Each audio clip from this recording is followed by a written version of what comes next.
Borders is a podcast by the Euranet Plus network about life on the European Union's external borders. Hello, I'm Dražen, a Croatian journalist, and for the Euranet Plus Borders podcast, I've spent the last few days on one of the European Union's external borders, the one between Croatia and Serbia. As you know, Croatia has only been a member of the European Union since 2013, and I wanted to find out what, if anything, has changed in this border area since then. The Croatia-Serbia border is not just an ordinary border between two countries. To give you some context, we need to go back about 30 years to when a bloody war raged in this region and terrible war crimes were being committed. Especially in Vukovar, a city whose date of occupation is commemorated as the National Day of Remembrance in Croatia. After several rapid military actions by the Croatian army in 1995, which resulted in the liberation of these areas occupied by Yugoslav army and Serbia, the territory was reintegrated within the Croatian borders as so-called peaceful reintegration, a political process to which the Serbs consented after realizing that they would otherwise be defeated militarily. The expelled Croats gradually returned to Vukovar and the border area, and the reconstruction took its course.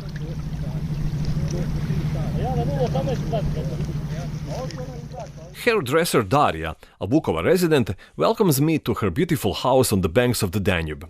She makes coffee and serves it on the terrace. Looking out over the wide river, Daria recalls her days as a refugee in Istria.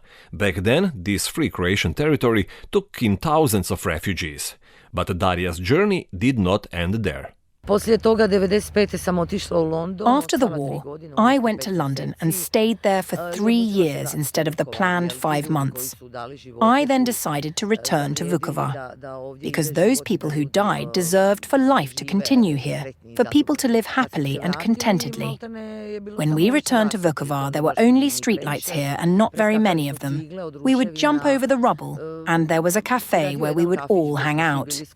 It was time to return. We were full of positive energy.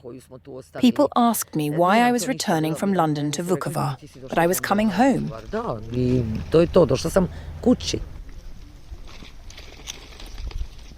Not far from Daria's house, also beside the Danube, we come to a small guest house, Villa Rosa, run by Nicolina and Mario. This married couple is only too aware of the tensions that lie close to the surface in this border region. Naravno, u granici, kad živite, onda je u redu I da se susrećete sa drugim kulturama I drugim običajima I sve. Of course, when you live on the border, you encounter different cultures and customs that directly and indirectly affect the city you live in. That is natural, normal, a good thing. The problem in this case is that we are on the border with Serbia and we know what happened in the 90s. That is why things are not normal.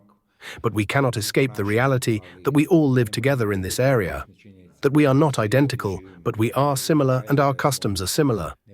We must respect that, cherish it and continue to live it in this way. Nicolina says that despite the still fresh memories of the war and their difficult return to their homeland, they are raising their children to see Serbians as equals. It is a great fortune to live in an environment like this, especially for our children. They socialize with people from different cultures. Our daughter goes to gymnastics, where Croatian and Serbian girls train together. They socialize, visit each other. They are very good friends. We are not raising our children to hate each other, but to respect each other. This is going in the right direction. Mario adds that their eldest daughter is seizing opportunities that were not available when he and his wife were growing up, before Croatia joined the European Union. S nama, dok je bila mlađa, skoro cijela Europa, što se tiče toga. When she was younger, she traveled all over Europe with us. Now she has set off on a trip to Asia because it has sparked her interest. Korea and Japan. New vistas are opening up for her, new stories. Children today are much more open, and they have lots of opportunities to study and work, opportunities to earn some money. This was not possible during our studies. Scholarships and student exchanges were not possible before the European Union. Njihove stipendije, razmjene studenata, to prije Europe nije bilo moguće. Continuing along the road that flanks Europe's external border, we reach Lovas, a small municipality near Vukovar that was also badly affected in the war. We meet Monica, a young elementary school teacher, who tells us she is pleased about the changes that have come about since Croatia looked west. Things have changed in terms of the orderliness of the place. In terms of infrastructure, we have a new fire station, a kindergarten, a competence centre, and numerous projects have been set in motion, thanks to our EU membership. People are in work and everything seems better organised. Despite the fact that the children Monica teaches were born just a decade ago, she makes sure that some things are not forgotten. As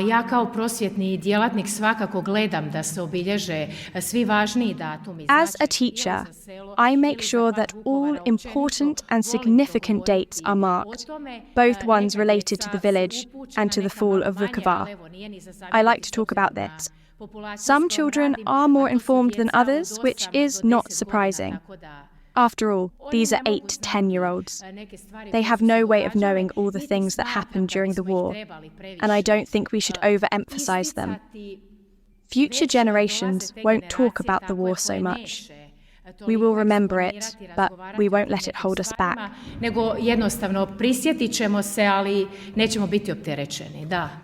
Lovas, we are welcomed by the mayor, Tanja Cirba. In her office are 4 flags for the municipality of Lovas, the county of Vukovar-Srijem, the Republic of Croatia and the European Union.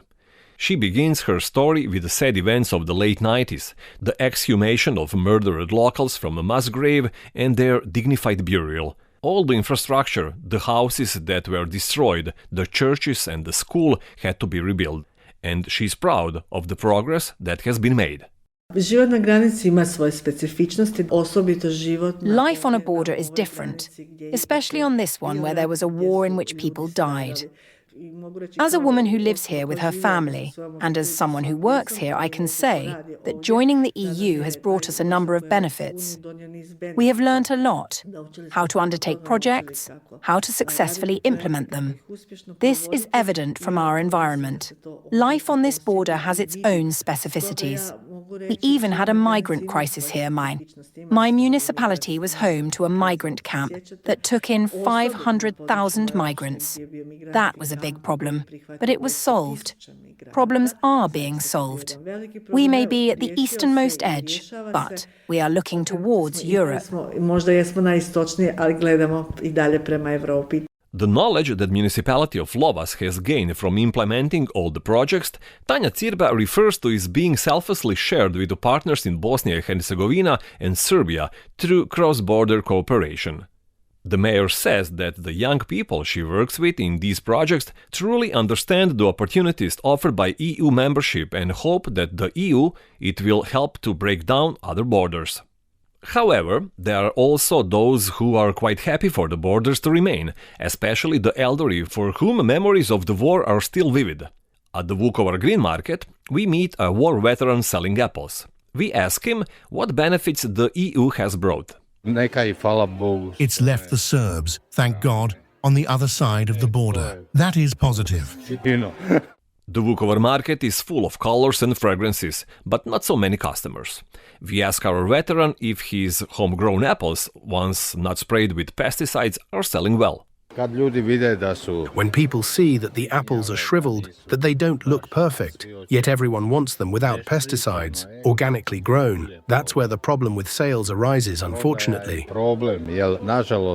In Ilok, we visit Croatia's easternmost vineyard, where we are welcomed by experienced agronomist and winemaker Mladen Papak. EU funds have greatly helped him to get his business off the ground, but he is facing big climate-related challenges. The drought took its toll. Last year we had an equally difficult year, but not with such a severe crop failure. This year was much harder for us because the drought did a lot of damage. Extremely high temperatures and no rain resulted in half our usual yield, but the quality is excellent. Mladen says that he is seriously considering building an irrigation system because without this, the future of the business is uncertain. He points out the lack of labor as another potential problem. Labour is a problem throughout the EU, if not the entire world, and the same is true here, especially in some seasonal jobs like grape harvesting. When we need a lot of workers, a big problem arises. The substitute for pickers are harvesting machines, which are becoming more and more common. There are more and more of them. I think they will ultimately prevail, that in 5 to 10 years' time, these machines will be doing the grape harvest on their own. Machines may replace people in some of these routine and repetitive operations, but not in a business management. Fortunately, Mladen has nothing to worry about there. One of his daughters is studying to be an agronomist, another is a marketing expert, and his son, Carlo, already has a master's degree in agronomy and works with his father. The young man followed the latest trends, bringing fresh ideas to improve the family business. We ask Carlo what life is like for young people in this border region. Do they have jobs? Are they content with their lot? The people who stayed here live well. Everyone who had it less than good left. In that big wave when people flocked to Germany and Ireland. I do still see some desire among young people to leave, because they are dissatisfied with their average lot and would like to make a step towards better than average. But that requires moving to Germany, Ireland, or some other country. And for people who grew up here and are used to this kind of life, well, Ilok is quite lethargic, and I don't mean anything bad by that. It's just that someone who is used to that can find it difficult when they move to a big industrial city in Germany where people live to work. Here, we work to live. Croatia was hit by a large wave of emigration upon joining the European Union. In a short time, we lost around 10% of our population. Area with a lower level of development and fewer jobs, such as our border areas, were hardest hit. Yet, 10 years on, a slightly worse trend is noticeable, with some of these emigrants returning. We ask Carlo about this. Some people have returned, and the vast majority have a desire to return. Those who have come back had a clear vision and a clear goal in life. They went to Germany to earn some money, and when they had accumulated the necessary money, they returned to Ilok and started their own businesses. All the others are on a path towards that. Almost everyone we spoke to highlighted brain drain as a key problem of living on the border, far from urban city centers. And when asked what they want to see happen in the future, they anonymously point to the return of those who have emigrated. Daria, the hairdresser we spoke to earlier, has noticed the returning trickle and hopes for better times ahead. I hope a few more people will return to Vukovar, as some have already done, for there to be a few more jobs, for Vukovar to be filled with young people. That's what I want. And I notice that several families in my area have come back. But jobs are the #1 priority if people are to be enticed back and the brain drain stopped, insists teacher Monica.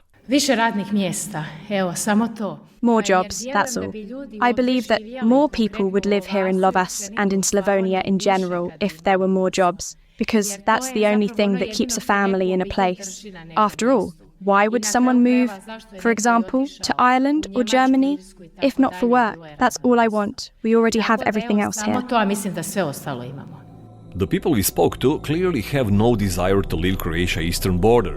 Of course, it falls to politicians to create the conditions for a good standard of living in an area that still bears the deep scars of the homeland war.